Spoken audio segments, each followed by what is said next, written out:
ناظرین، ملکہ برطانیہ اور ان کے ہندوستانی ملازم کی دوستی کی لازوال داستان ہے۔ یہ سن 1887 کی بات ہے، جب انگلستان کی ملکہ وکٹوریہ کی تاج پوشی کے 50 سال مکمل ہونے کی گولڈن جوبلی منائی جا رہی تھی۔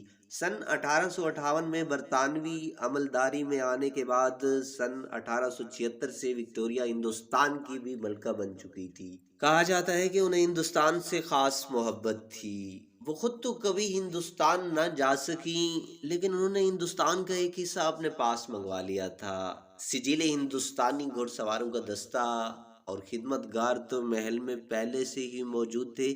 اب گولڈن جوبلی کے موقع پر ملکہ نے فرمائش کی کہ انہیں 2 ذاتی خدمت گار ہندوستان سے بھیجے جائیں۔ یہ حکم جب آگرہ کے سینٹرل جیل کے سپرنٹینڈنٹ جان ٹیلر تک پہنچا تو انہوں نے اپنے ماتحت کلرک 24 سالہ عبد الکریم اور ایک ہندوستانی خدمت گار محمد بخش کو اس فرض کی ادائیگی کے لیے منتخب کیا۔ دونوں کو انگریزی طور طریقوں میں تربیت دی گئی اور انگلستان جانے والے بحری جہاز میں سوار کرا دیا گیا۔ عبد الکریم اور محمد بخش جون سن 1887 میں وینسل پہنچے اور 23 جون سن 1887 کو پہلی بار ملکہ کو ناشتہ پیش کیا۔ ساتھ ہی عبد الکریم نے ملکہ کی ہندوستانی پکوانوں سے تواضع شروع کر دی۔ وکٹوریہ کو یہ کھانے اتنے پسند آئے کہ اب تقریباً ہر روز ہی شاہی محل میں ہندوستانی سالن بننا شروع ہو گئے۔ ملکہ نے پہلی ہی ملاقات میں عبد الکریم کو پسند کیا، اور کیونکہ وہ انہیں پسند کرنے لگی تھی اس لیے انہیں عبد الکریم کے وطن ہندوستان کے بارے میں جاننے کی جستجو ہوئی ہوگی۔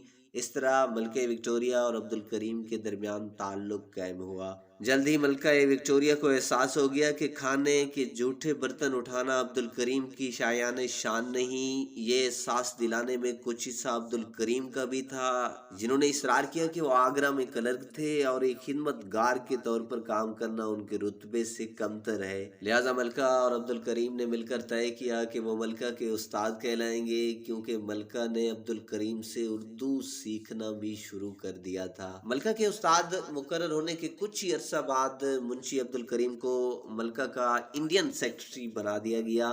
ان کے لیے دفتر بنایا گیا اور ماتحت مقرر کیے گئے۔ اب منشی کو ملکہ کے لیے بند صندوقوں میں آنے والی ڈاک سنبھالنے کا کام بھی سونپ دیا گیا تھا۔ ملکہ وکٹوریہ منشی عبد الکریم کی ذہانت، نفاست اور خوش ذوقی کی قائل تھی۔ وہ منشی کو جینٹل مین کہا کرتی تھیں، دن میں کئی بار چٹھی لکھتی اور انہیں میرے پیارے ہندوستانی بچے کہہ کر مخاطب کرتی۔ اکثر خط تمہاری وفا شعار سچی دوست پر ختم کرتی۔ ملکہ کو دن رات یہ فکر کھائے جا رہی تھی کہ منشی عبد الکریم اپنے گھر والوں سے دور ہیں اور انہیں یاد کرتے ہوں گے۔ حکم ہوا کہ منشی کے اہل خانہ کو انگلستان لانے کا انتظام کیا جائے۔ اس طرح منشی کی اہلیہ، ساس، برادر نسبتی، بھائی بہنوئی، پھوپھیاں، خالائیں اور بھتیجے بھی شاہی محل پہنچ گئے۔ جیسے جیسے منشی عبد الکریم ملکہ وکٹوریہ کے قریب ہوتے گئے، آس پاس کے تمام لوگ، محل کا عملہ اور شاہی خاندان ان کا مخالف ہو گیا۔ محل کے ہندوستانی ملازموں نے منشی کی برائی کرنا شروع کر دی، کیونکہ وہ بھی ان کی ترقی سے حسد کرنے لگے تھے۔ منشی کا زوال 22 جنوری سن 1901 کو ملکہ وکٹوریہ کا 81 برس کی عمر میں انتقال ہوا، تو ساتھ ہی شاہی محل میں منشی عبد الکریم کا اقتدار بھی ختم ہوا۔ نئے بادشاہ ایڈورڈ ہفتم کے حکم پر وینسٹر میں ان کے کاٹیج پر الاؤ روشن کیا گیا اور اس میں منشی کے کاغذات، ملکہ کے خطوط اور نایاب تصاویر جلا دی گئی۔ ملکہ کی تدفین کے فوراً بعد ایڈورڈ ہفتم نے منشی عبد الکریم، ان کے خاندان کے افراد اور محل کے تمام ہندوستانی ملازموں کو، جن میں اکثریت آگرہ کے مسلمانوں کی تھی، ہندوستان واپس بھیج دیا۔ ملکہ وکٹوریہ کے انتقال کے صرف 8 سال بعد سن 1909 میں منشی عبد الکریم بھی چل بسے۔ انہیں آگرہ کے پچ گویا قبرستان میں دفن کیا گیا تھا۔ ناظرین، اس کہانی کے بارے میں ایک کومنٹ ضرور دیجیے گا۔